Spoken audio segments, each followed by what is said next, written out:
This is the story of a river in southern Europe that brings together a wider variety of animals than any other. From forests high in the mountains to flatlands and wetlands that seem set in Africa.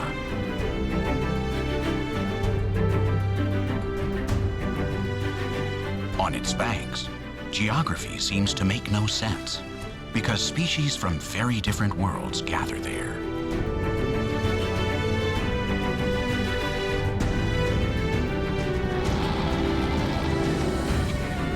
Guided by the water that keeps them alive, the inhabitants of the great river of Andalusia coexist with life and death in a game that never ends.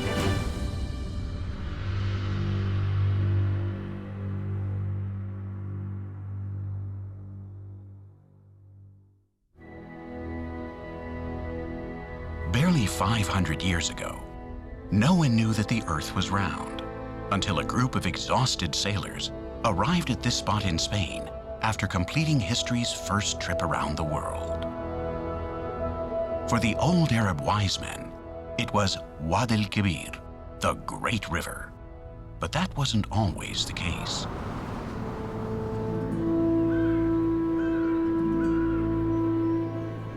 Our story begins among the mists of the Cazorla and Segura mountain ranges, 700 kilometers upriver, in the peaks where the river is born.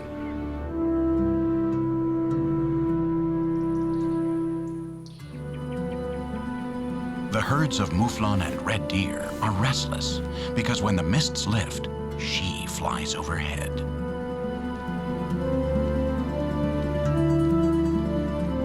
A golden eagle inspects the forest.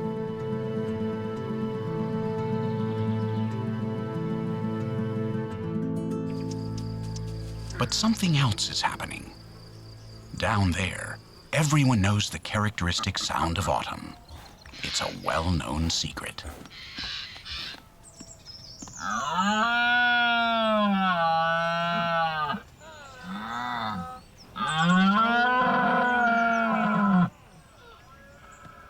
The red deer are in the rut.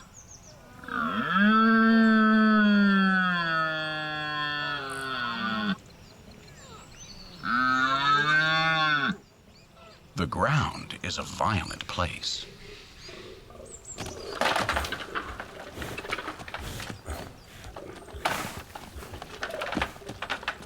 It's time to decide who is in charge.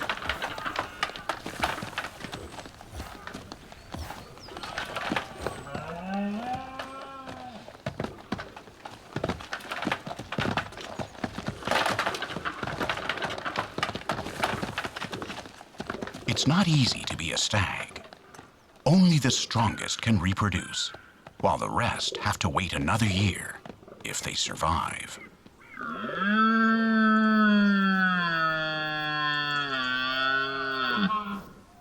The winner has staked his claim. The ground finally looks clear. Nonetheless, it's not a safe place for climbing rodents.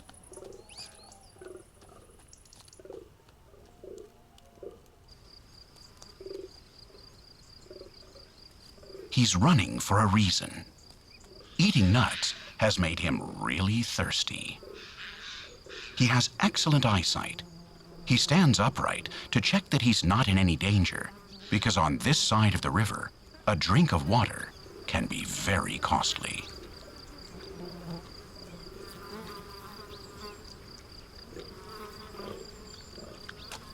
The fallow deer, close but somewhat smaller cousins of the red deer, are beginning their courtship fights.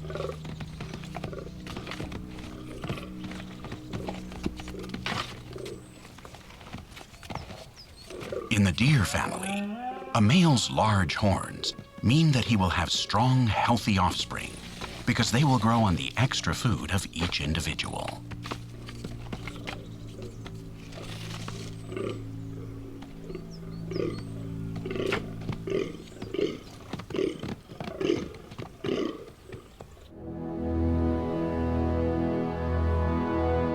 But these mountains in Andalusia are above all the place where our protagonist starts her journey.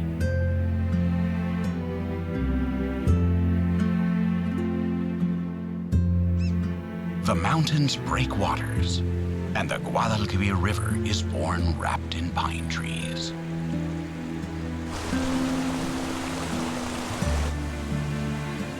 Its crib is made of bare rock. Its waters run swiftly here, white with foam.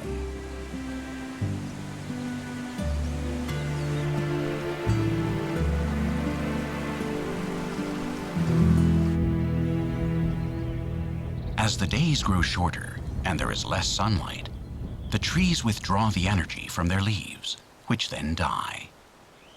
Their green tint fades and they fall to the ground, painting it the color of winter.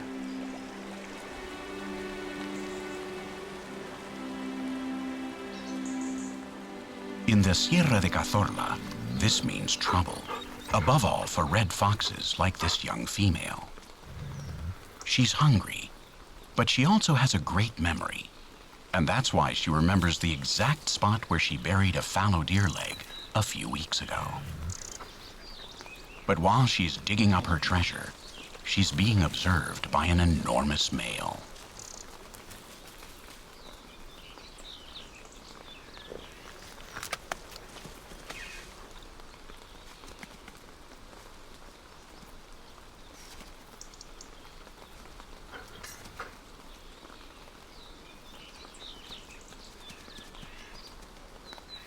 A quick bite, because there's not enough for two here. The intruder glares at her, and he's stronger than she is. It isn't worth getting hurt over a mere thigh, and she decides that prudence is the better part of valor. But her belly is still growling, and when that happens, foxes are capable of anything. The Spanish ibex are in the rut. While the adults are distracted, maybe she could make off with one of these tender lambs.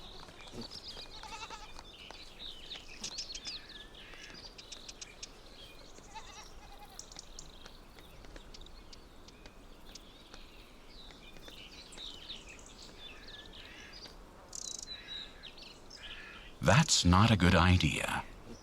A hungry stomach gives bad advice.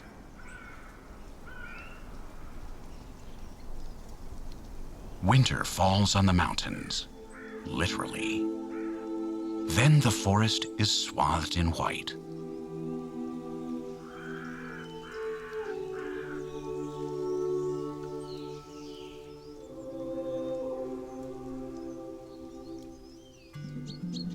The river feeds off the snow, but for the little fox, it's the worst of scenarios. That leg of deer that was stolen from her was her last hope. Keeping a constant body temperature is a luxury that she can't afford much longer.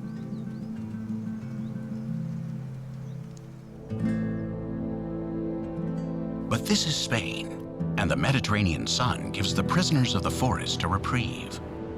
Although the weather's still cold, the snow doesn't last long. Nevertheless, for some, it's already too late.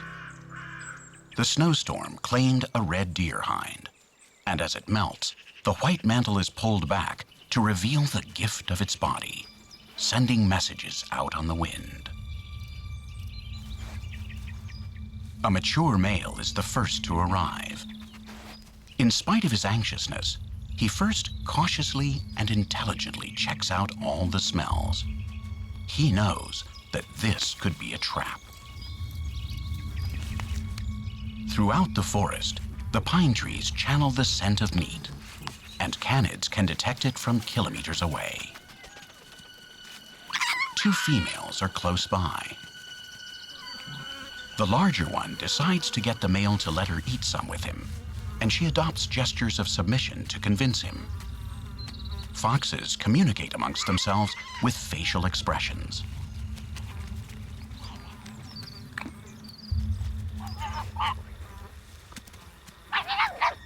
The other, it's her, has survived the snow, but she's still getting the short end of the stick.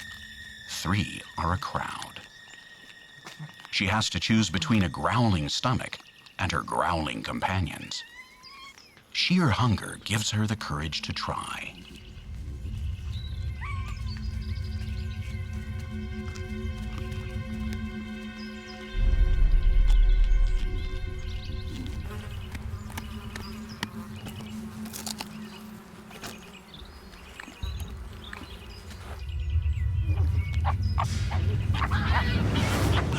The male ignores her. This is something the female should solve between the two of them. But the forest has eyes.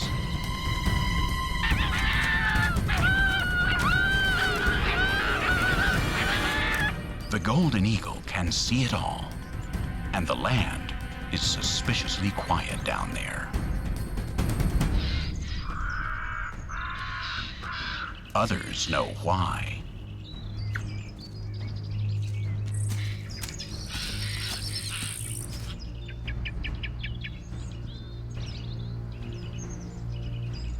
The man is able to see that the eagle and the foxes are making too much noise. The queen keeps looking. She can't hear them. She needs movement to detect what's going on. She reads between the pines. She knows something is happening.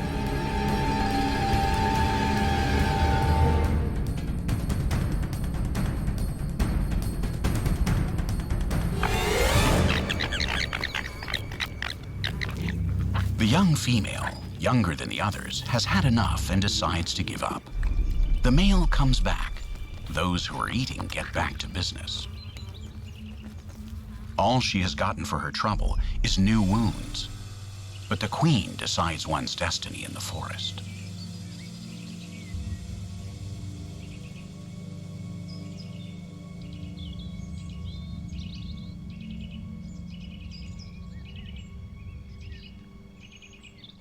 When she spreads her wings, someone is going to pay.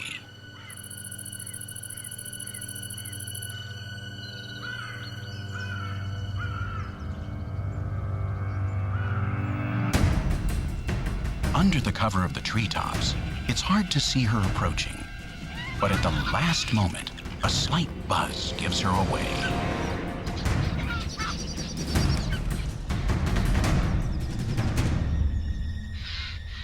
Birds of prey learn from their mistakes. Humans don't.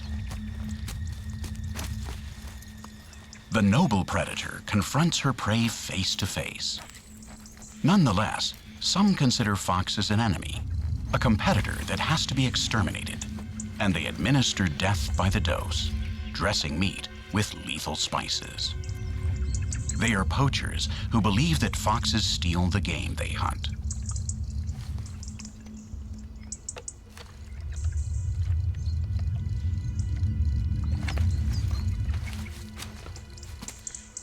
The young female sees the whole thing.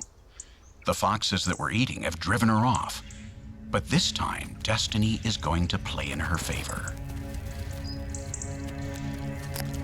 The others return to keep eating, without realizing that the deer has been laced with strychnine, a forbidden poison that will sow death throughout the forest.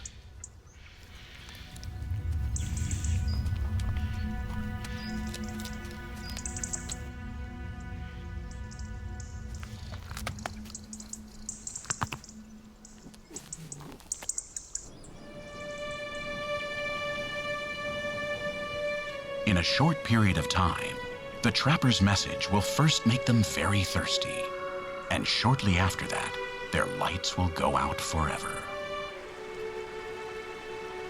This morning, the Guadalquivir eliminates the evidence of a crime. Foxes have been famous for their astuteness since ancient times. They know how to link up acts and their consequences. They remember it all. They learn. In the end, the river they crossed wasn't this one. They crossed over to the other side of life. But she will never forget that.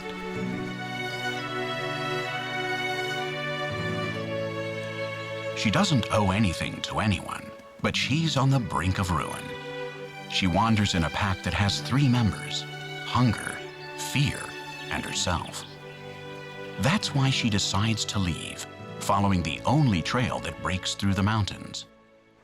In a place without a horizon like this one, the only way out is to follow the water. Only the Guadalquivir can get her out of there. On its banks, at least she'll have plenty to drink along the way. The journey of two survivors begins. An olive grove is an orderly forest. Trumpets from the north fill the land ahead with sound.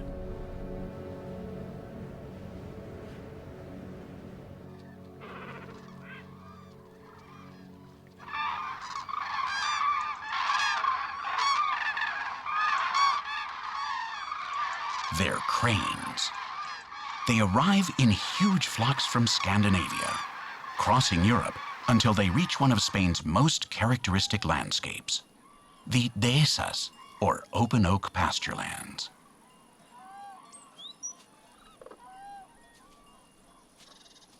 And this is why they come here.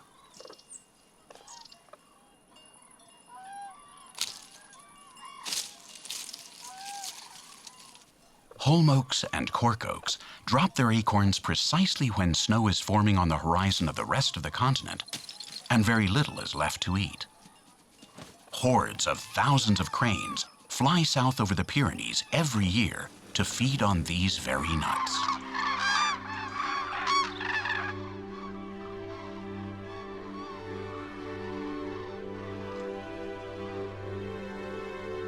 The Guadalquivir matures as it crosses the dehesas of the Sierra Morena, the place where, for as long as people can remember, fugitives and outlaws have sought refuge.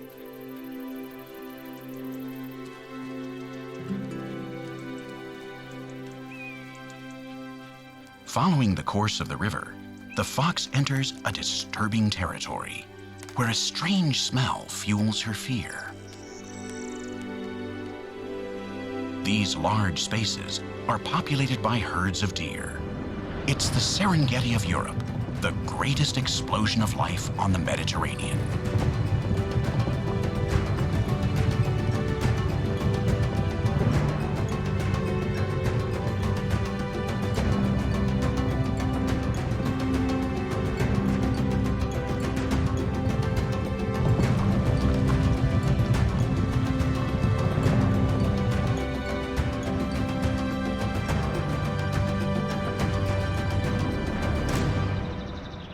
But this place is also the hunting grounds of the fox's worst enemy, the Iberian lynx, the invisible cat.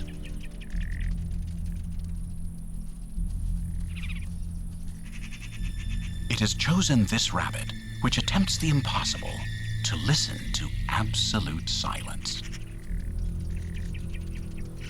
It barely touches the ground. It is made of the landscape.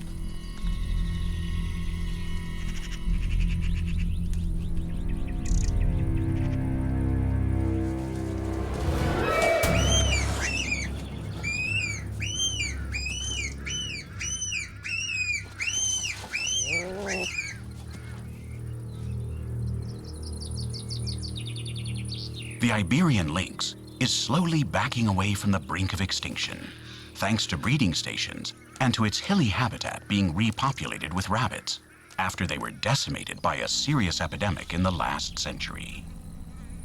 The ancient Iberian peoples called it Lubican, the yellow-eyed killer, the guardian of the places forbidden to men. In exchange for just one rabbit a day, the master keeps the countryside free of foxes. Our wanderer will spend another bad night chewing on uncertainty. Perhaps tomorrow she'll have better luck.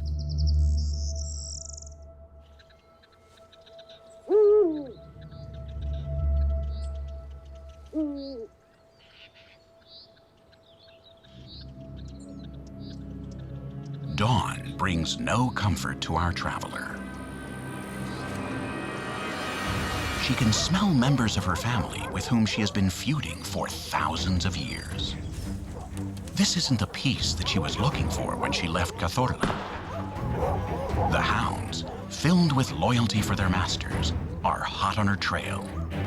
But luckily for her, a prey that's much more attractive to them convinces them to switch targets.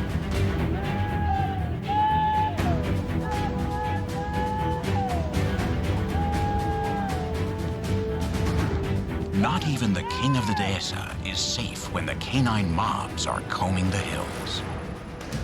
But today, it is the wild boar's turn, and his race will soon be over. She should keep going. This isn't a good place for her.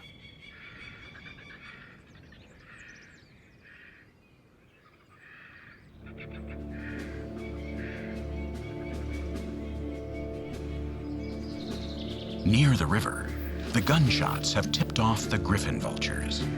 They know what that means. Somewhere down there, men are going to leave them a gift.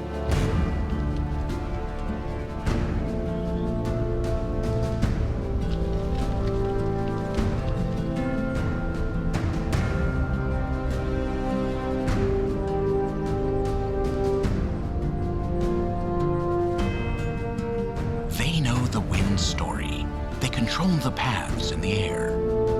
The hungry pilgrims arrive to pay their respects to the deceased and to clear him away in a matter of minutes.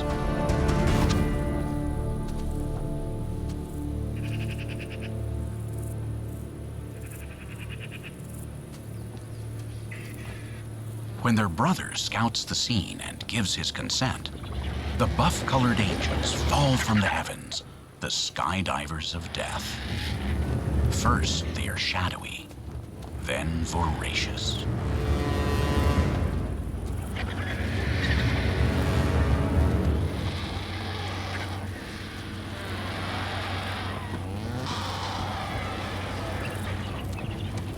The griffin vulture's communion recycles the body and blood of the deer.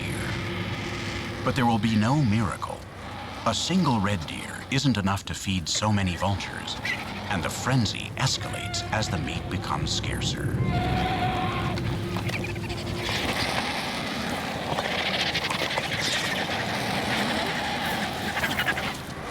Then someone has to lay down the law.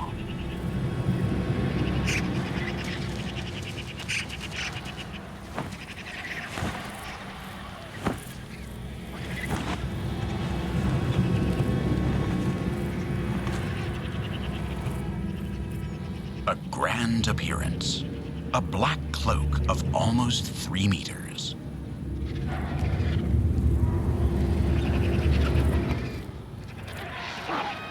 They know he's coming. They've all been warned. From up above, he blesses the table, and he drops in, performing the dance of the one who gives the orders.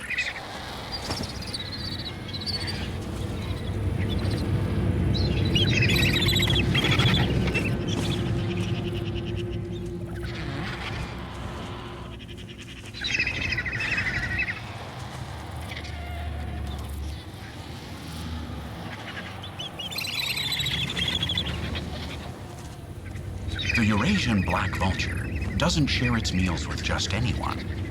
It's the largest bird of prey in Europe, 10 kilograms of fury that doesn't like to eat entrails as the griffin vultures do. It prefers clean red meat without hair nor bones. It's the gourmet of corpses, and it can afford to be. That's why it drives off all the other birds with the authority of its size. It has arrived late to the feast. They haven't left him much, and he is in a rage.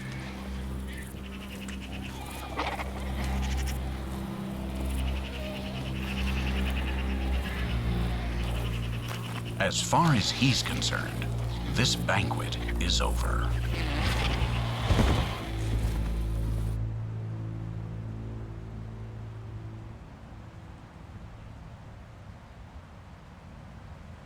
Once past the Sierra Morena, the Guadalquivir grows calmer as it wends its way through the countryside near the city of Córdoba.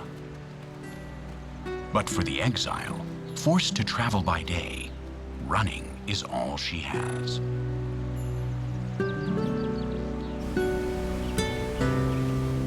The great river marks her destiny. Its banks are all the reference points she needs. Foxes ask little of life. They are great survivors and adapt to anything. As long as the wind blows, there will be foxes on Earth.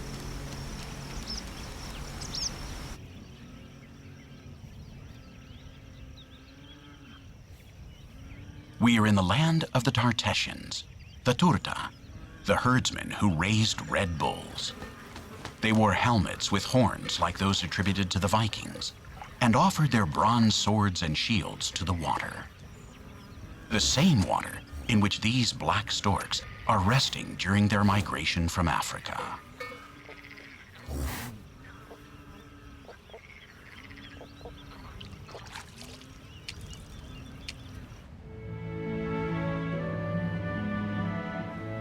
Their more abundant white cousins also arrive by the thousands.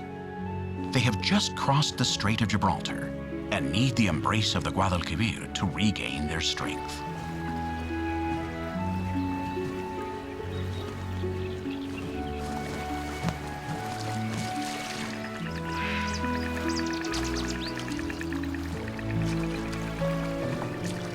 But not all of them will be able to complete their annual odyssey.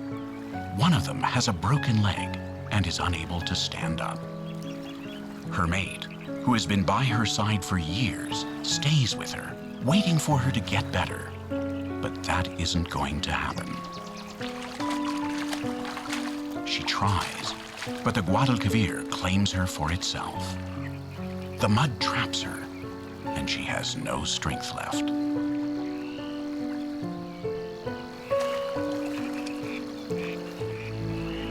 The flock departs, and the farewell is but a glance.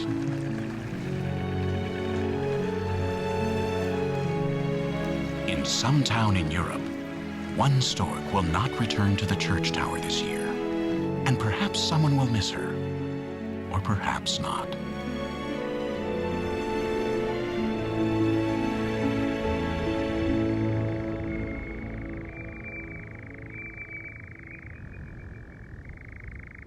This isn't going to be just another night for our traveler.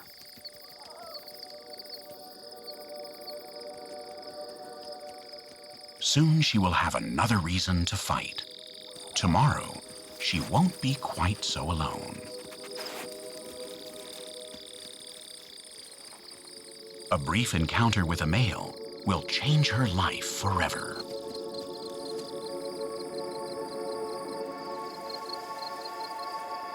For this garden dormouse, however, going out at night is a very risky thing to do. A poisonous snake is waiting for its dinner to arrive, a snub-nosed viper.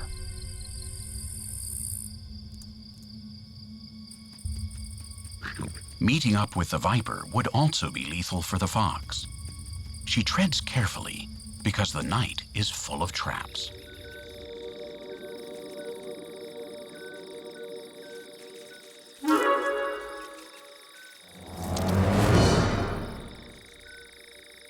This trapdoor spider likes to dine at home, but she is very particular about who is wandering around out there.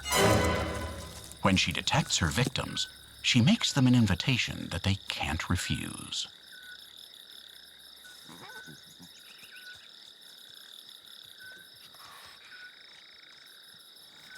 The night on the Guadalquivir belongs to the small spotted genet. Evolutionarily, they look like a cross between a dog and a cat, except that they are much older than either. They are the only members of their family in Europe, but they find themselves in a somewhat uncomfortable position because, thanks to their size, they are both predators and prey.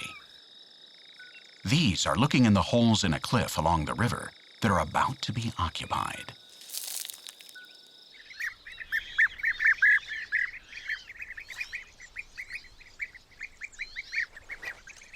These male bee-eaters have just flown in from Africa and immediately take up residence in the holes that have been abandoned for months. The competition for a hole is fierce because if they don't have one, the females will reject them. The colony is situated on top of an ancient Roman workshop that made amphoras. But what the birds are anxious about right now is cleaning up their holes before the ladies arrive.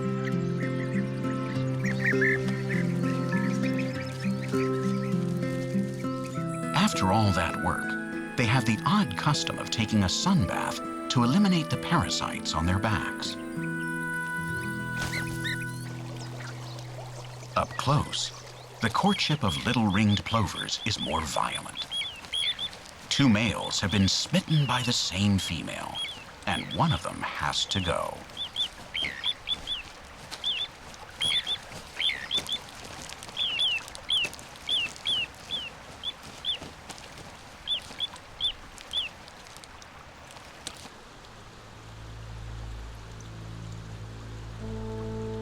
Wadi al Kabir, the great river of the ancient Arabs, was once the home of a giant that weighed more than 100 kilograms.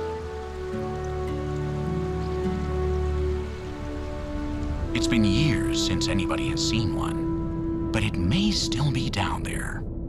A prehistoric fish, the sturgeon.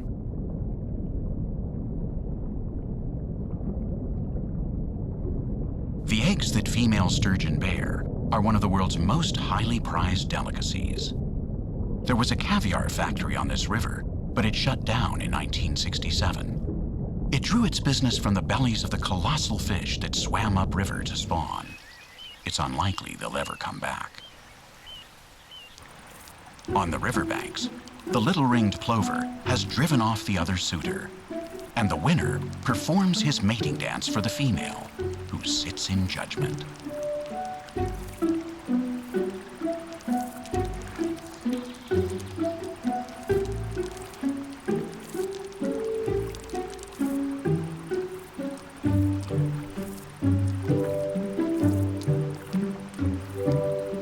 If she doesn't like how he dances, she can always choose the other fellow.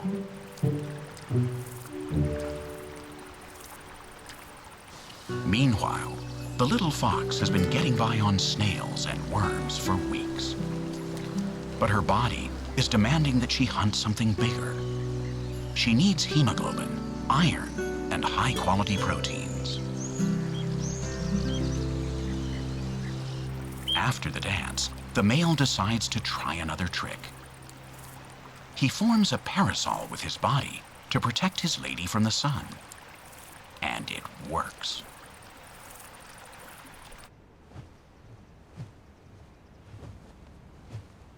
The black storks broke up the flock that arrived from Africa weeks ago, and the mating pairs have spread out into their own secret corners of the river for a good reason.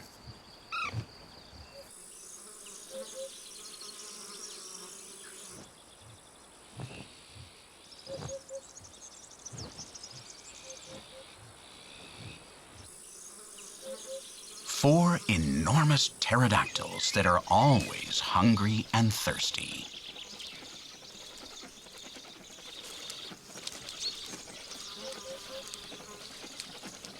Black storks prefer the trees. Shy birds, they don't like to have humans nearby, like their white cousins.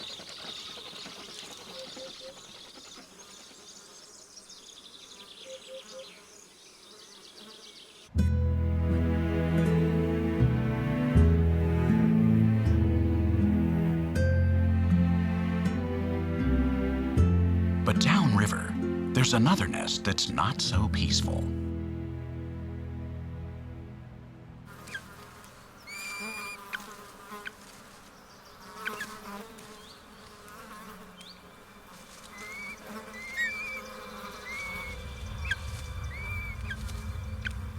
Big Brother, who hatched from his egg 3 days before his sibling, is trying to kill his baby brother so that their parents will only feed him when they come back with prey.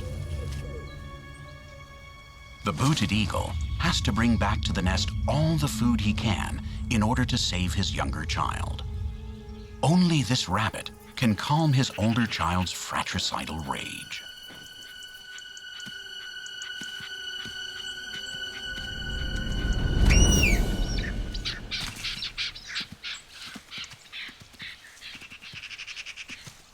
but he doesn't manage to calm him down.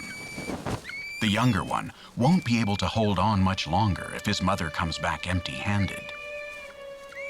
As she looks on helplessly, at just 2 weeks of age, one of her children is going to kill the other. She tries to distract him with bits of meat from an earlier prey, but it doesn't work. The mother can't get a moment's of respite for her littler one. When he dies, Cain will eat him.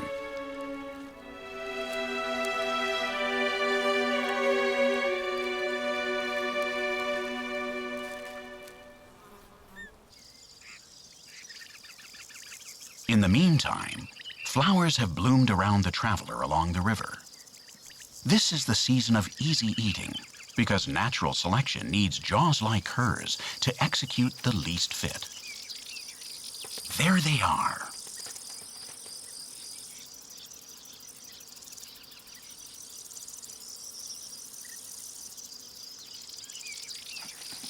No more worms and frogs. Her belly demands fresh red blood.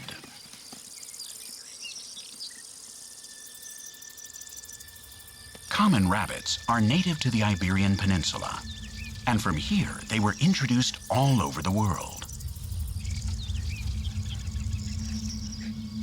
But she needs only one, like that one. Distracted by its world of light and color, eating flowers as if nothing was happening. There are a lot of them, but they're not very smart. Sooner or later, one of them will make a mistake. Its last mistake. Her first hot meal in weeks.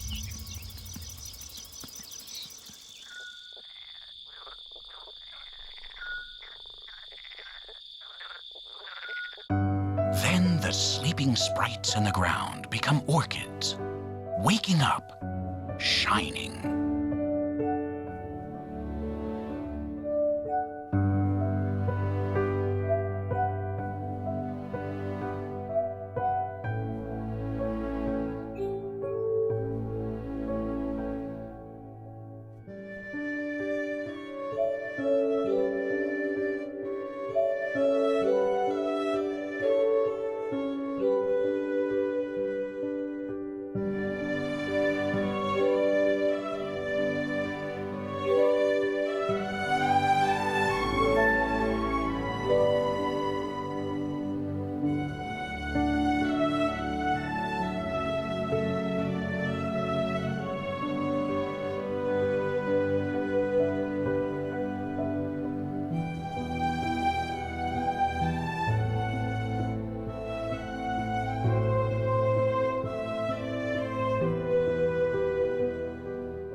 The green creatures between two worlds don't want to be princes, at least not yet.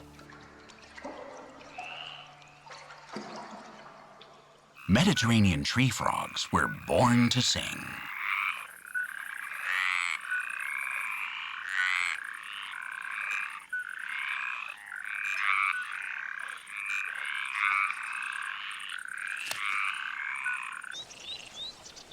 And inside, in the soundless kingdom, you have to have guts to survive.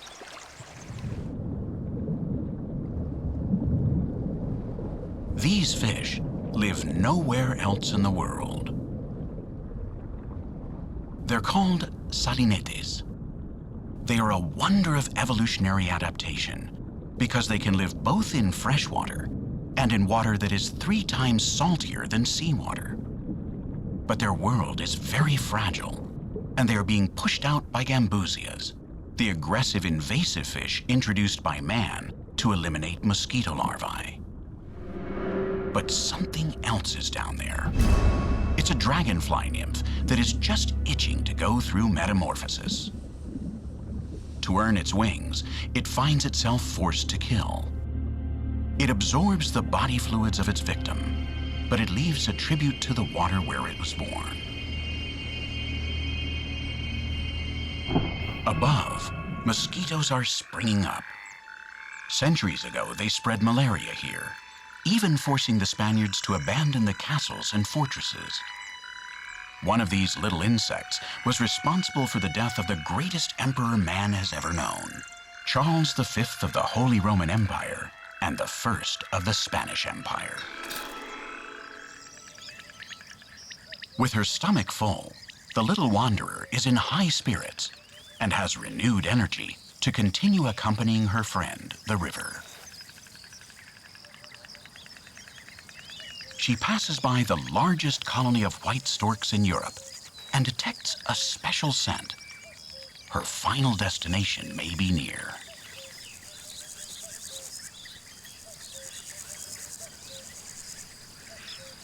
An absolute paradise.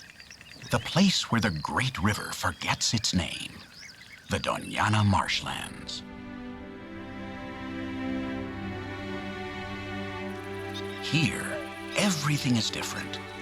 The land seems to be full of life, but the earth traps her feet, and the water sometimes has a bite to it.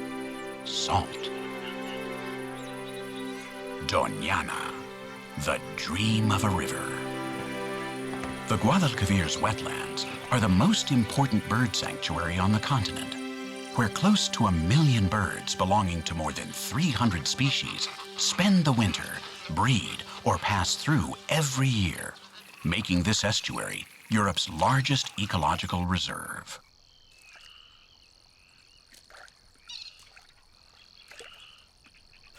The purple heron is one of them.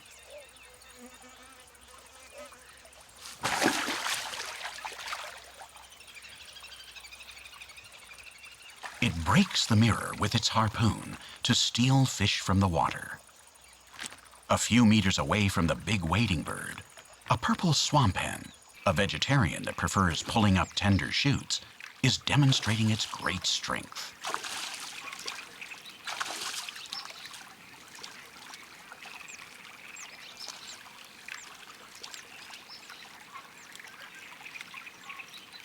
But no bird is as amazing as this one, the greater flamingo. They filter the water with their beaks as whales do. They're nomads that have to take great care of their plumage so they can travel up to 300 kilometers in a single night, which is why the ancient peoples consider them to be the mythical phoenix, the bird that was reborn from its own ashes. That is exactly what our traveler has done. She has reinvented herself in this new Eden where everything is new to her. This ability to adapt is the key to her zoological family's evolutionary success. Because if she could fly up like a phoenix, she would see that she has reached paradise.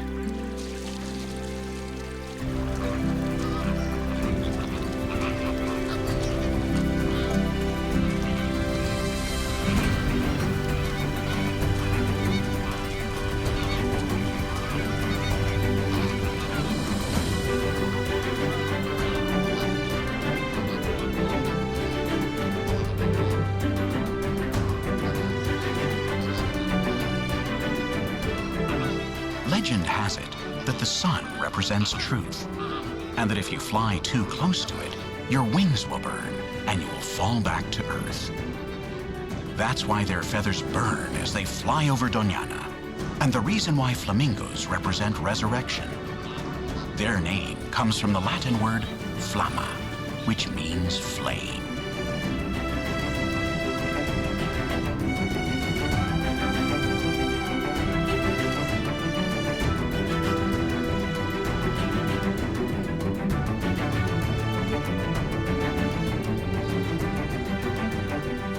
Right where the Guadalquivir meets the Atlantic Ocean, the Kingdom of the Sands emerges from that struggle between the two bodies of water. Here, the ancients spoke of the 5 dark winds.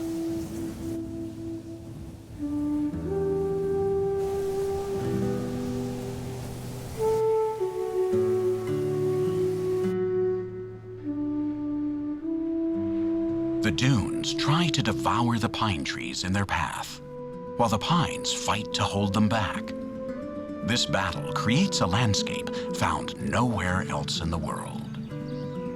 Forests on sand, a hybrid ecosystem that is half African, half European, that shares species even with China, like these azure-winged magpies, which are found only here and in parts of Asia.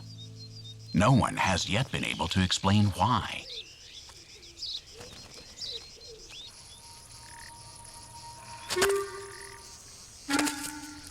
There are also little dragons. Chameleons kill at a distance and always shoot straight to the head.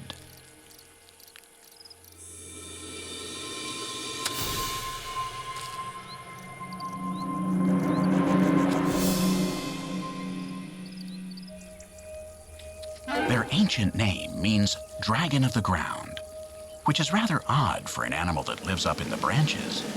Or maybe not.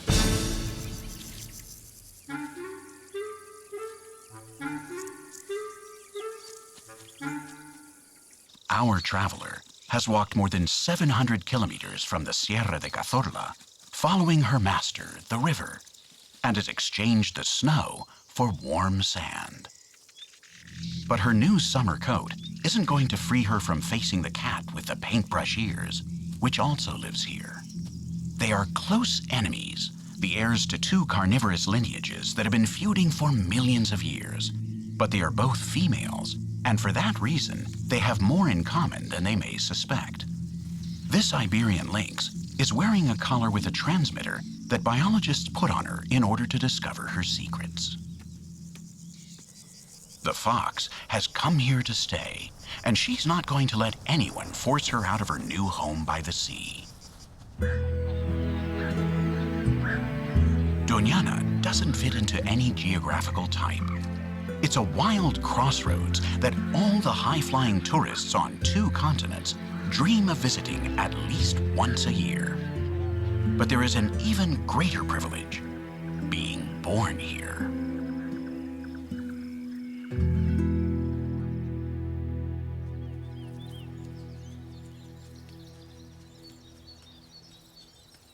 The young lynx takes his first long stroll alongside his proud mother.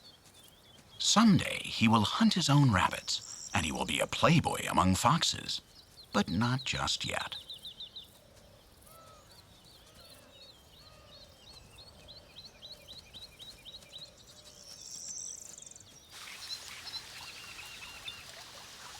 The river's sacrifice, as its banks disappear and it fans out, contributes to the festival of biodiversity found throughout the wetlands.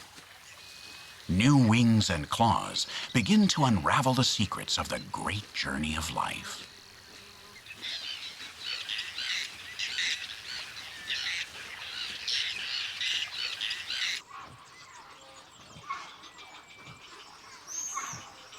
There is a large-scale exchange of genes that some carry out in colonies in the trees, and others at water level, like this purple heron, whose rowdy kids are beginning life with fencing lessons.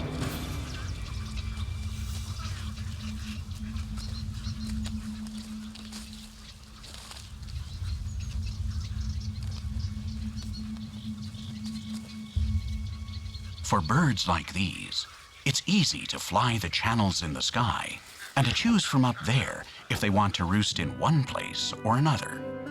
They can even change their minds and leave again. But for our river traveler, there's no going back. She's gone through too much to get here, and like the current, she can't flow upriver.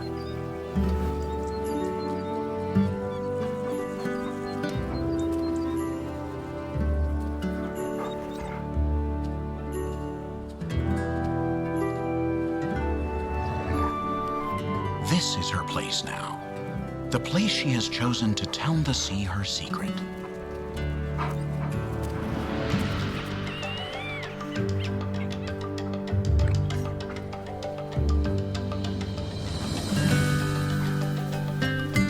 Her 3 children on the beach were close to never being born. They will never experience the freezing cold, nor meet the golden eagle or the poison man, because they were born after the incredible journey of a survivor. Her fight is that of every mother, wonders of evolution, able to create hope greater than any hardship.